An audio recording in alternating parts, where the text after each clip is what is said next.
না রাত পর্যন্ত হয়তো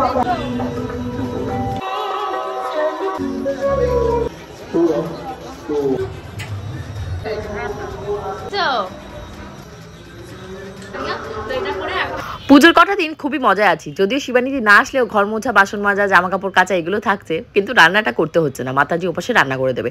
সকাল সকাল মাতাজি আজকে কি রান্না করলো, দুপুরবেলা আজকে কি খেলাম, আর সন্ধ্যেবেলা পুরো ফ্যামিলির সাথে কতটা মজা করলাম, তাই মিলেই ব্লগটাকে সাজিয়েছি। হোপফুলি তোমাদের খুব ভালো লাগবে।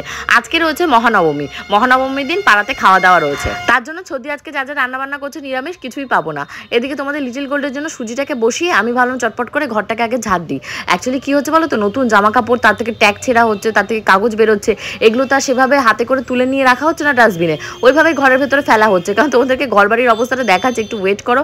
এত পরিমাণে জংলা হয়ে রয়েছে, জামা কাপড় সারা খাটময় ঘরময়, কোথাও রাখার জায়গা নেই। তার ভেতর আমি যেই হুঙ্কার দিয়েছি তোমাদের গোবরদা তাড়াতাড়ি করে, মানে যা যে কটা বাসনপত্র হচ্ছে, বেশি তো বাসনপত্র হচ্ছে না, ওই প্রেশার কুকার, লিটল গোল্ডের খাওয়ার খিচুড়ি, একটা ধরো মিক্সার মেশিন, এগুলো সব পরিষ্কার করে দিচ্ছে।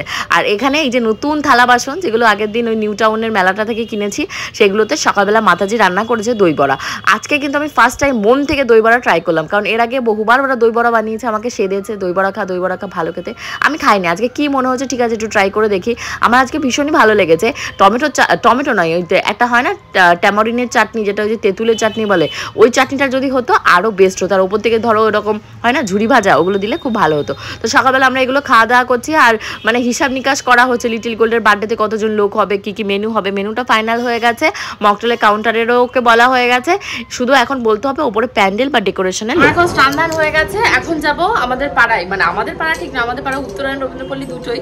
তো ওই পাড়ায় রবীন্দ্রপল্লীতে আজকে দুপুরবেলা মধ্যাহ্নভোজের আয়োজন করেছে, মাইকিং শুনতেই পাচ্ছ। আর তোমাদের গপুদা গেছে বদ্দিকে দই বড়া দিতে। তো চলো আগে পুজো দিই, লিটল গোল্ডের খাওয়া স্নান হয়ে গেছে, আমি আগে খেয়ে এসে তারপর লিটল গোল্ডের দুপুরে খিচুড়িটা বসাবো। চলো, এই যে দেখতে পাচ্ছ ড্রেসটা আমি পরেছি, এটা কিন্তু আগের বছরে মাসি আমাকে দিয়েছিল। তো বুঝতে পারছো সেই ড্রেসটা আমার এখনো পরা হয়নি। তো ঠাকুরকে প্রণাম টনাম করে লিটল গোল্ডের জন্য খিচুড়িটা এখন বসাবো না, আমি পাড়া থেকে খেয়ে দিয়ে এসে তারপরে দেবো, কারণ ঘড়িতে এখন 1:30টার কাছাকাছি বাজে, ভিডিও এডিটিং করতে লেট। কুর্তিটা কেমন হচ্ছে তোমরা কালাতে অবশ্যই জানিও। তো এটা পরে এখন আমি পাড়াতে যাবো, কালাতে ভীষণই আমার প্রিয়। তো চলো আমি পরে। এরই ভেতর বড় ননদ কিন্তু 3 থেকে 4 বার ফোন করেছে, যেহেতু বড় ননদের বাড়ির পাড়া রবীন্দ্রপল্লীতে খাওয়ানো হচ্ছে, আর একদম ওদের গলির সামনে ঘরের পেছনে। বর্দিতাই বলছে 2 দিন ধরে রাতের থেকে রান্নাবান্না হচ্ছে, মানে গন্ধেই ওদের পেট ভরে যাচ্ছে, এত রান্নাবান্না হচ্ছে। হ্যাঁ, প্রায় 1000 লোকের অ্যারেঞ্জমেন্ট করা হচ্ছিল। কী কী মেনু চলো আগে খেয়ে আসি, তারপর তোমাদেরকে বলবো। আর এই যে কুর্তিটা দেখতে পাচ্ছ বেগুনি কালার, এই কুর্তিটা আমি আগের বছর আমার মামি যে বুটিকটা রয়েছে ওই বুটিক থেকে কিনেছিলাম, বাট সামাও হাতা অ্যাডজাস্ট করা হয়েছিল না, বডি অ্যাডজাস্ট করা হয়েছিল না, এর জন্য পরতে পারছিলাম না। তো এবছর আমি বললাম না, একজনকে দিয়ে সেই গোবরডাঙ্গা ঠাকুরনগর ওখানটা থেকে মানে স্টিচ করে নিয়ে এসেছি। তো এটা পরেছি, কালারটা কেমন লাগছে আমাকে পরে অবশ্যই জানিও। এখন রেডি হয়ে গেছে, আমি আর তোমাদের গপুদা যাবো। আবার কবে থেকে আছে কে জানে। লিটল গোল্ড কি করছে, কাছে ওকে ছদ্দির কাছে রেখে যাচ্ছি। বাবা আমি চুল বাঁধা একটা গাদা নিলে ভালো হতো, চুলটা ছেড়ে বেরিয়ে পড়েছে, থাক। পাড়াতে কিন্তু দুটো স্টাইলে খাইছে, এক তো হলো পাত পেরে বসে টসে খাও, কিন্তু ঝড় বৃষ্টি আর এত পরিমাণে লাইন ছিল, আমরা রিস্ক নিয়ে আমরা বুফেতে খেয়েছি। বুফেতেও কোনো আনকমফোর্টেবল নাই, তোমরা তোমাদের মতন রিল্যাক্সে যত খুশি খাও। কেমন খেলে ক্লাবে? ভালো হয়েছে, ভালো ভালো খাবার খাইছে, খারাপ না। এখন অ্যানাউন্সমেন্ট চলছে। এই যে আইসক্রিমটা খাচ্ছি, এটাও কিন্তু মানে টোকেন সংগ্রহ করতে হচ্ছে, এবং টোকেনের বেসিসেই আইসক্রিম দিয়েছে বাটারস্কচ। তো আমি আবার একটু খেয়েছি, খেয়ে লিটল গোল্ডকে একটা দিয়েছি, আর লিটল গোল্ডের বাবারটা হাতে নিয়ে এসেছিলাম, মানে গোবিন্দকে দেবো বলে। ও বলে হবে না, ওকে খাওয়াটা দিলে হবে না, ওকে বড়টা দিতে হবে। তারপর ওর বাবাকে বলেছে তুমি মায়ের খাওয়াটা খাও, আমি বড় গোটাটা খাবো। ওই দেখো আইসক্রিম খাচ্ছে কিভাবে, এই নাকি জ্বর থেকে উঠেছে। তো এখন আমরা রেডি হয়ে নিচ্ছি বেরোনোর জন্য। আমাদের পেয়ারা বাগান থেকে কটা বাকি রয়েছে বদ্দি দেখানি, আর 9 নাম্বার গেট গপু, 9 নাম্বার গেটের ওখানে একটা ভালো ঠাকুর আছে। তো চলো সেটা দেখা যাক। এখন জামা কাপড় বের করব। কটা বাজে বল বলবি? বল 8টা দাও। 8টা বাজে। যাও খাট উঠে যাও, খাট উঠে এক জায়গায় বসো। সবাইকে জিজ্ঞাসা করো গাইস আমার হেয়ার স্টাইলটা কেমন হচ্ছে। টিপ পড়বি না? বল বলবি না? হ্যাঁ পড়বে। একটু পড়ো তো। হেয়ার স্টাইলটা কেমন? এইদিকে তো না, এটা মা একটা বুটিক থেকে কিনেছে, মা কতগুলো শাড়ি কিনেছে।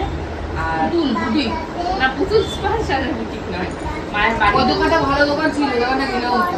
হ্যাঁ আমি বললাম আজকে তো বন্ধ সব, ওটাই তো সমস্যা। এসে যাবো।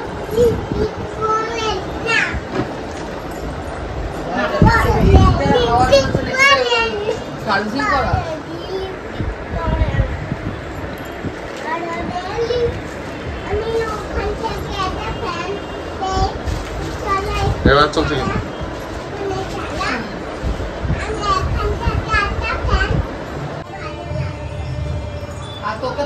আরে ও আর ওর পিপির সাথে ঝামেলা বেঁধেছে। পিপি ওকে বলছে মোটামুটি লাগছে আর ও বলছে না আমাকে ভালো লাগছে, মানে ওর কথা। তাই আবার ও আমাকে বলতে এসছে মা তোমাকে ভালো লাগছে। তা বলছে মা তোর মাকেও বল যে তো মোটামুটি লাগছে। মা চেনা না, জামাটা চেনা না, বল সবাইকে জিজ্ঞাসা করো আমাকে কেমন লাগছে, জিজ্ঞাসা করো। কি লাভ, এইরকম লাভ হলে খাট ভেঙে যাবে। অনেক বছর হয়ে গেছে, 8-10 বছর খাটের বয়স। দুপুর বেলাতেই বড় ননদ ফোন করেছিল যে আজকে কোথাও বেরোলে ওকে আগে থেকে বলতে। কালকে আমরা বেরিয়ে গেছি হুট করে, কোনো প্ল্যানিং ছিল না। ও একা একা বোর হয়েছে। পুজোর কটা দিন ওর মনে হয় মুদিকে আর বন্ধ আছে। তোষান যেহেতু বড় হয়ে গেছে ওর মতন বেরিয়ে যাচ্ছে। আর কি বলবো, বাবা মা তো বাবা মার মতন দোকান থেকে ওরা বেরোবেও না, কিছু করবেও না। মাও তাও যাই হোক একটু পাড়ায় গিয়ে বসেছিল। একটু পরে আমরা ওই যে ঘুরে ফিরে দোকানে ওইদিকে গেছিলাম। তো তখন আমি শুনলাম যে বাবু বাড়িতে চলে এসছে, 11টা সাড়ে 11টা বাজে। আর মা পাড়ায় যে প্রোগ্রাম হচ্ছে না, বাইরে থেকে আর্টিস্ট নিয়ে এসছে আমাদের 8 নম্বর গেটে। ওই আর্টিস্ট ওখানে গান করছে, মা হলো শুনছে। আর এই যে ড্রেসটা দেখতে পাচ্ছ, এটা বললাম তো তোমাদের, এটা মা কিনে দিয়েছিল, পুজো পারপাসে কিনে দিয়েছিল, মানে অনেক আগে কিনে দিয়েছিল, বাট আমি পরেছিলাম না।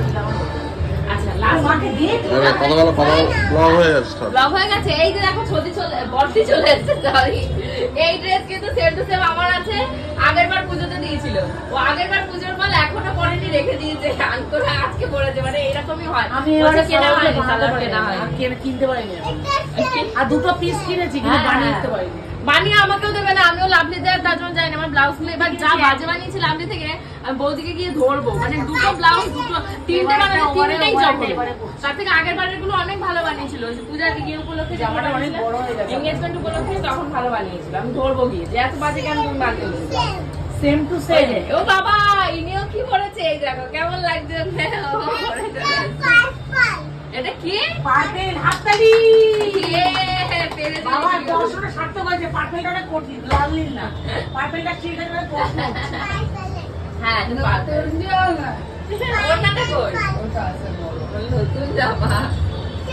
এই কাটিং এর বানানো ওই পিস গুলো ঠিক আছে, তাহলেই হবে। রেডিমেড হবে না। আরে এই কাটিং মোটামুটি লাগছে, বল মোটামুটি। তুমি তোর মন থেকে কি সেটা বল, লোকের কথা বলবি না। মোটামুটি আচ্ছা,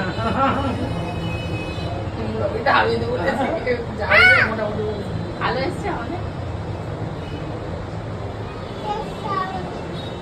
এই জামাটা এখানে মারা দরকার। আরে মুন্ডা তো হিলিও না, পার্পল লাগে। সেটিং করে কাটাতে দাও, কাটা ভালো লাগে। এইসব স্টাইল, এটা স্টাইল সুন্দর লাগছে। আরে ও ওটা ডিস্টার্ব আছে, নাভির উপরে না, নাভির তল দিতে হবে, গরম হয় না। কি আর ডিস্টার্ব আছে না, তোষান বলছে বাবা এখানে দেখেছো সমস্যা, নাভির তলে নামাই। তাহলে এটা একটা মুড়ি দিতে, তাহলে শর্ট লাগলে দেখতে ভালো লাগছে।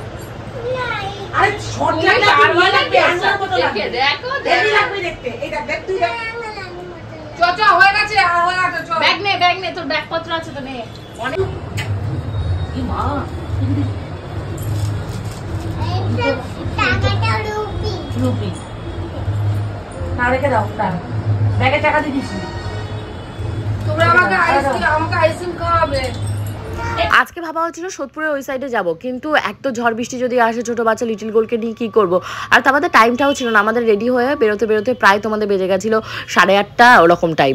অ্যাকচুয়ালি অন্য কোনো দিন মানে দুপুরবেলা ঘুমানো হয় না, কিন্তু রাত জেগে ঠাকুর দেখা, বেশি রাত করে শুতে 4-5টায় প্রচণ্ড টায়ার্ড ছিল সবার বডি। শোয়া মাত্র আমি, লিটিল গোল্ড, ছদ্দি, গোবিন্দ হলো গিয়ে আজকে নবমীর অঞ্জলি দিতে ও গদা ভবনে গেছিলো ওই পানিহাটিতে। তো ও ঘুমিয়ে পড়েছে, তারপর লিটিল গোল্ডের বাবা সবাই মিলে আমরা ঘুমিয়ে পড়েছি। ঘুম থেকে উঠে এই রেডি হয়েছি। আর যেহেতু দুপুরবেলা অনেক ভুরি ভোজ হয়েছে, পেট সবার ভরা, মোটামুটি লিটারালি কেউ আমরা নড়তে পারছি না। দুপুরবেলা আজকে মেনুতে সাদা ভাত ছিল, তার সাথে আলুর চিপস, মাছের মাথা দিয়ে ডাল ছিল, তারপর তোমাদের পটল চিংড়ি ছিল, কাতলা মাছের কালিয়া ছিল, চিকেন কষা ছিল, তার সাথে চাটনি, পাঁপড়, আইসক্রিম। তো ভালো, আমার আন্দাজে তো ভীষণ ভালো অ্যারেঞ্জমেন্ট করেছে আমাদের রবীন্দ্রপল্লী। মানে কি বলবো, আমি অনেকদিন বাদে কোনো মানে ক্লাবে খেলাম, এত সুন্দর বসিয়ে খাওয়ালো। আমাদের অফিস ব্লক পাড়াতেও আগে এরকম খাওয়াতো, চিংড়ি মাছ টাছ অনেক কিছু দিয়ে খাওয়াতো, কিন্তু এখন এত লোকজন বেড়ে গেছে আর ম্যানেজমেন্ট করতে গেলেও তো টাইমের প্রয়োজন হয় না। যারা করে এরা সত্যি তাদের হ্যাটস অফ, অনেক উদ্যোগ, অনেক মানে প্রচেষ্টা, অনেক মানে ধৈর্য থাকলে এরকম পাড়া থেকে খাওয়ানো দাওয়ানো ভুরিভোজ আনলিমিটেড ব্যবস্থা করা যায়। তো এখানে আমরা চলে এসেছি কোন জায়গা আমি ঠিক বলতে পারবো না, এটা 7.5 নাম্বার গেট। এখানে পরপর আমরা দুটো ঠাকুর দেখেছি, একটা তো এই যে রাজবাড়ির মতন করেছে, আর একটা গেছিলাম আর একটু হেঁটে গিয়ে পেছনের দিকে। তো ভীষণ সুন্দর হয়েছে দুটো প্যান্ডেল, যারা চিনতে পারছো তারা তো বুঝতেই পারছো কোন জায়গার ঠাকুর। আর আমি অ্যাকচুয়ালি কী বলতো মধ্যমগ্রাম নিউ ব্যারাকপুরে অলি গলি বলে নয়, আমি কোনো রাস্তাঘাটই সেরকম চিনি না। ওই কয়েকটা নিউ ব্যারাকপুরে গলি টলি পড়াশুনো করতাম যখন, তখন ওই টিউশনি পড়তে যেতে হতো, এর জন্য না আমি 8 নাম্বার গেটের কিছু চিনতাম না, 7.5 নাম্বার গেট না 9 নাম্বার গেট, এটা সম্ভবত 9 নাম্বার গেট, আমি মনে ভুলভাল বললাম। 7.5 নাম্বার গেট হলো আমাদের নিউ ব্যারাকপুরে, এটা সম্ভবত 9 নাম্বার গেটের পুজো।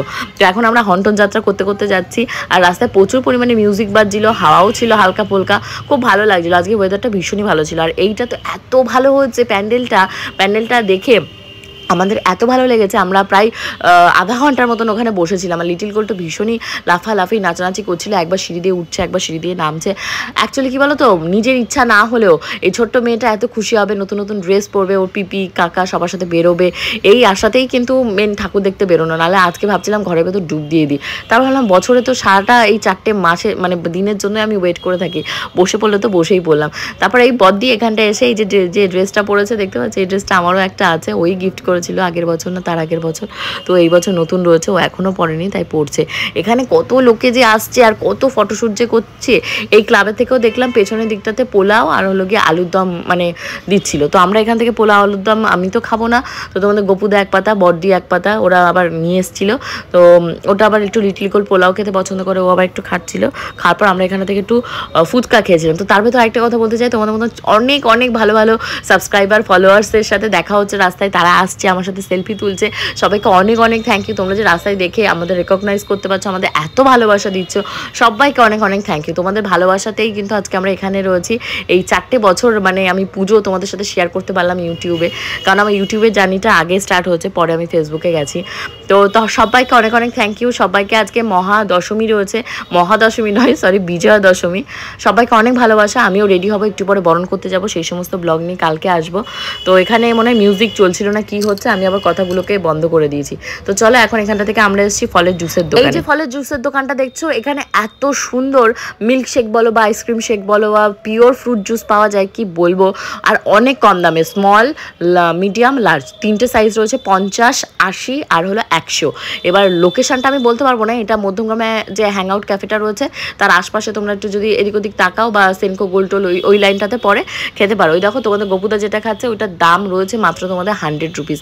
এরকম বড় বড় রেস্টুরেন্ট বা শপিং মলে আগের দিন স্টার মলে খেতে গেছিলাম, এগুলো তোমাদের মানে 250-300 নিচে কিছু তোমরা পাবে না, আমি যেটুকু জানি, বা জানি না কোথাও হয়তো কম দামে বা আরও বেশি দামে পাওয়া গেলেও যেতে পারে। তো এখানে লিটিল গোল্ডের জন্য পিওর মুসম্বির একটা জুস নিয়েছিলাম, বদ্দি খেয়েছে, ছদ্দি, আমি, গোবিন্দ সবাই যতটা পেরেছি খেয়েছি। খেয়ে এবার হলো আমরা যাব আইসক্রিম কাউন্টারে। আগের দিন যে কুলফি আইসক্রিমগুলো ওরা খেয়েছিল ওদের খুব ভালো লেগেছে, যদি আমি কুলফি আইসক্রিম খাই না, আমার ভালো লাগে না, কিন্তু ওদের ভালো লেগেছে, ওরা আবার খাবে, তো ওদের সাথে অলরেডি ঘড়িতে তোমাদের বেজে গেছে প্রায় 11:45-র কাছাকাছি। তো আমি এখন একটু বাপের বাড়িতে যাব, কারণ আমার কাছে একটু ভেজ বিরিয়ানি ছিল। সেই ভেজ বিরিয়ানিটা বললাম না আমাদের উত্তরায়ণ থেকে দিয়েছে, পোড়া পোড়া একটু গন্ধ বেরিয়েছে। তো পরে আমি যখন খেতে গেলাম দেখছি গরম করলে অতটা স্মেল আসছে না, বাবুর নাম করে রেখেছিলাম, ওটা দিয়ে এখন বাড়িতে চলে এসেছি। তখনই আমি জানতে পারলাম মা পাড়াতে এখনও 11টা বাজে প্রোগ্রাম শুনে যাচ্ছে। মাকে ফোন করেছিলাম, যদিও মা ফোন হয়তো শুনতে পাইনি। তো এখন ঘর বাড়ি গোছাতে হবে, কালকে দশমীর অঞ্জলি দিতে যাব, অঞ্জলি নয় মাকে বরণ করতে যাব, তার জন্য শাড়ি সমস্ত আগে থেকে গুছিয়ে রাখবো। আর এখন তোমাদের গপুদাকে তাই বলছিলাম যে এই শার্টগুলো কী করবো, তা বলছি লিটিল গোল্ডের বার্থডে রয়েছে, পূজার বিয়ে টিয়ে রয়েছে, তখন এই শার্টটা পরে নেবো। আজকেও একটা নতুন শার্ট ভেঙে পড়তে হয়, তাও পরলো না। আজকে ঘুরতে এখন তোমাদের 1:30, আমরা রাতে ঘুমোতে যাওয়ার জন্য একদম রেডি। দেখতে দেখতে দেখো কিভাবে পুজোটা চলে গেল। কালকে রয়েছে দশমীর জন্য রেডি হতে হবে, জামা কাপড় সব রেডি করে রেখেছি, কি পরে যাবো না যাবো। কালকে ভীষণই ফাটাফাটি মজাদার হবে, ধামাকাও থাকবে, কারণ আমার দশমীর লুকটা তোমাদের সাথে শেয়ার করবো। See you in the next blog, কালকে দুপুর ঠিক 2টোর সময়। বাই।